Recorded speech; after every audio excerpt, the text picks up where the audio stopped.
Vous connaissez cet épisode.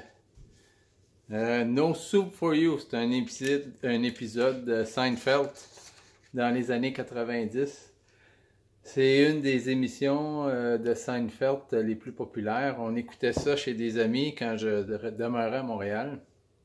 Et aujourd'hui, j'aimerais ça vous parler de soupe.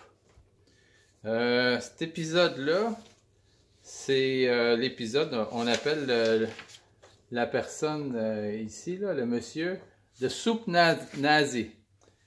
Et il était fameux pour la ligne, la phrase No soup for you! No soup for you! Parce que semble-t-il que sa soupe était extrêmement bonne et les gens faisaient la queue pour avoir la soupe, mais lui, il avait un caractère que si tu faisais pas exactement ce qu'il voulait, il disait non, pas de soupe pour toi aujourd'hui. C'était très drôle. Bon, très drôle. Je voudrais parler d'une autre soupe. Une autre soupe qui existe dans la culture populaire. C'est, en anglais, ça c'est ici, the primordial soup.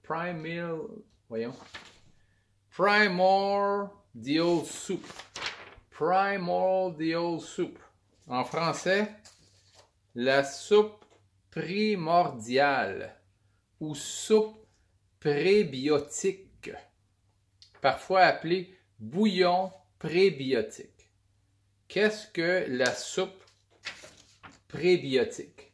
Est-ce que c'est bon pour la santé? Est-ce que c'est un produit naturel? Est-ce qu'on devrait en consommer? Non. En fait, ça n'existe pas. Ça n'existe pas. Par contre, la soupe primordiale est une théorie basée sur une hypothèse qui existe dans l'ère moderne depuis plus de 80 ans, semble-t-il. C'est un docteur Burton Sanderson Haldane qui l'a popularisé avec un autre, Alexandre Oparin. Ce sont des scientifiques qui ont mis au point cette théorie de l'origine de la vie sur Terre. Alors, je vous explique vite fait selon ma compréhension. C'est un genre de soupe qui s'est formée comme ça avec le temps, les éclairs, les tonnerres, les produits chimiques. Où viennent les éclairs? Où viennent les tonnerres? Comment se sont formés les produits chimiques? Ils étaient là. Bon. Ils étaient là et ils se sont tous réunis ensemble et les conditions étaient idéales et à un certain moment donné est survenue la vie. Une cellule qui s'est formée comme ça. Et à l'époque que ça allait développer une cellule, c'est une cellule simple, c'est tout simple, c'est pas compliqué une cellule, hein, c'est juste une petite cellule, tu sais, il n'y a rien dans une cellule. Et cette cellule-là, par magie, s'est divisée en deux, et les deux se sont divisés en deux, etc. Et cette théorie est en marche depuis plus de 80 ans. Et on s'en sert pour expliquer la théorie de l'évolution, l'origine des espèces, comment l'origine des espèces a commencé, et on fait référence à cette soupe primordiale. Aujourd'hui, on sait que cette théorie ne tient pas la route. En fait,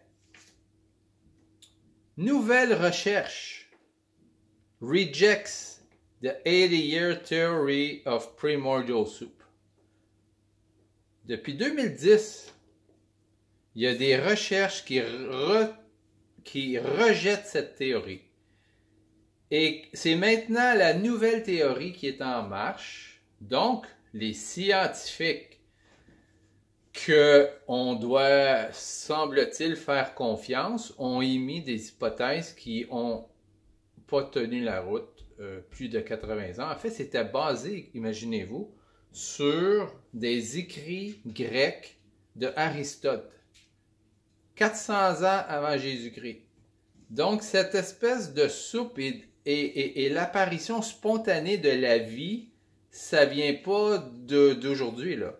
C'est des pensées grecques.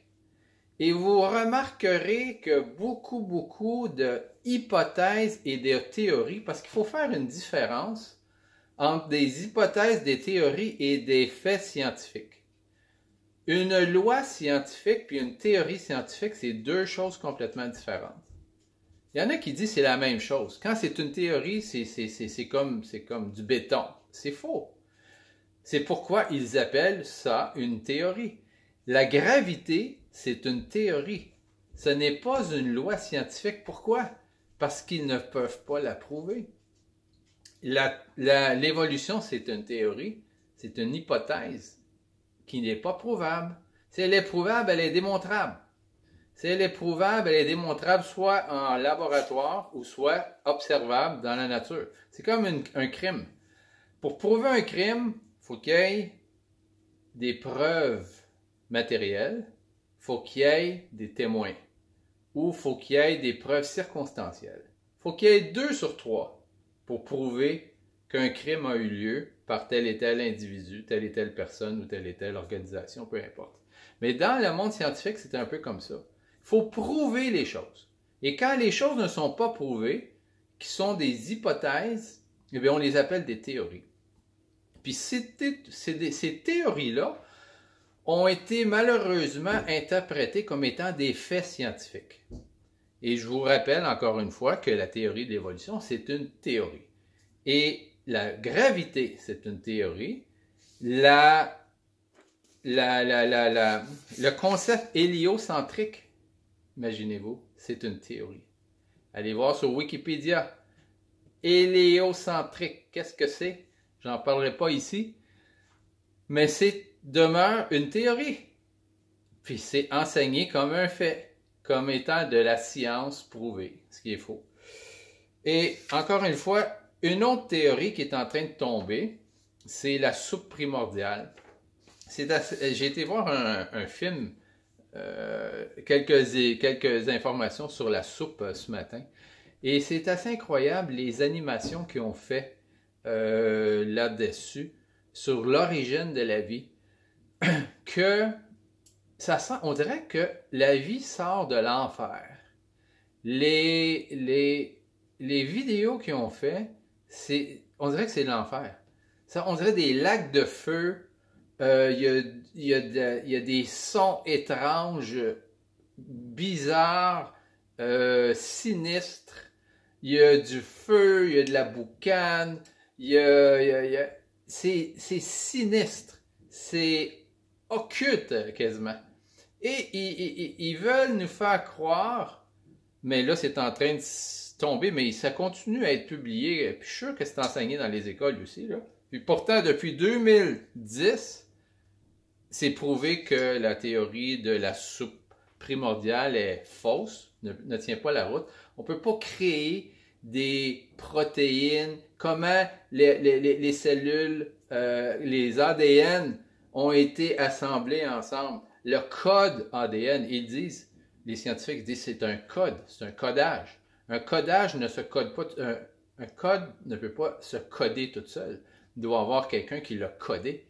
C'est tellement évident, la création, la grandeur de Dieu est évidente, même dans ces petites choses-là.